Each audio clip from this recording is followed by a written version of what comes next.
ଏ ଜଗନ୍ନାଥ ସାଙ୍ଗମାନେ ଆସନ୍ତୁ ଦେଖିବା ଆମ ବଡ଼ମାଙ୍କର ବାଡ଼ିରେ କେତେ ସୁନ୍ଦର ଲଙ୍କା ଗଛଟେ ହେଇଛି, କେତେ ବଢ଼ିଆ ଲଙ୍କା ବି ଫଳିଛି। ମୁଁ ବଡ଼ମା ପାଖକୁ ଆସିଥିଲି, ବଡ଼ମା କହିଲେ ବୁଢ଼ୀ ଗୋଟେ ନେଇଯାବ ଗୋଟେ ଲଙ୍କା ଆଜି ଛିଡ଼େଇକି ଖାଇଦେ। ମୁଁ କହିଲି ନା ନା, ଆମ ଗଛରେ ଅଛି ବା ଲଙ୍କା।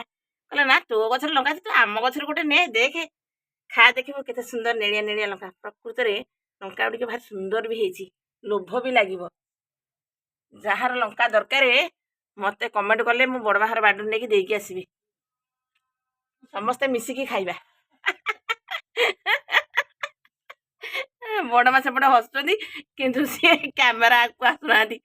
ମୁଁ କହିଲି ବଡ଼ମା ଟିକେ କ୍ୟାମେରା ଆଗକୁ ଆସୁନ, କହିଲେ ନା ବେ ତୁ ତୋର କର, ଛୁଆ ଲୋକ। ମୁଁ କାଳେ ଛୁଆ ହେଇଛି, ବୁଢ଼ୀ ହେଲିଣି ଆସିକି। ଛୁଆ ଯେତେ ବୁଢ଼ୀ ହେଲେ ମା ପାଖରେ ତ ସେ ଛୁଆ, ସେଥିପାଇଁ ବଡ଼ମା କହୁଛନ୍ତି ତୁ କ'ଣ ବୁଢ଼ୀ, ମୁଁ ବୁଢ଼ୀ ହେଇନି, ତୁ କ'ଣ ବୁଢ଼ୀ ହେଇଯିବୁ ମୋଠୁ ଜନ୍ମ ହେଇକି। ଦେଖନ୍ତୁ କେତେ ସୁନ୍ଦର ଲଙ୍କା ସବୁ ହେଇଛି, ଲଙ୍କା ପତ୍ର ଯେତିକି ଲଙ୍କା ବି ହେଇଛି ସେତିକି, ବଢ଼ିଆ ବଢ଼ିଆ ଲଙ୍କା। ଖାଲି ପୋଡ଼ା ପୋଡ଼ି ଝୋଳ,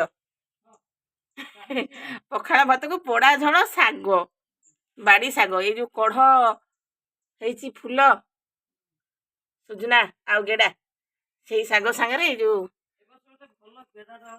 ହଁ କଞ୍ଚା ଲଙ୍କାର ଝୋଳ। ଓହୋ, ମୋର ତ ପାଟିରୁ ଲାଳ ଗଲାଣି। ଆପଣମାନଙ୍କର କ'ଣ ହେଉଛି ଲେଖିକି କମେଣ୍ଟ ବକ୍ସରେ ଜଣାଇବେ।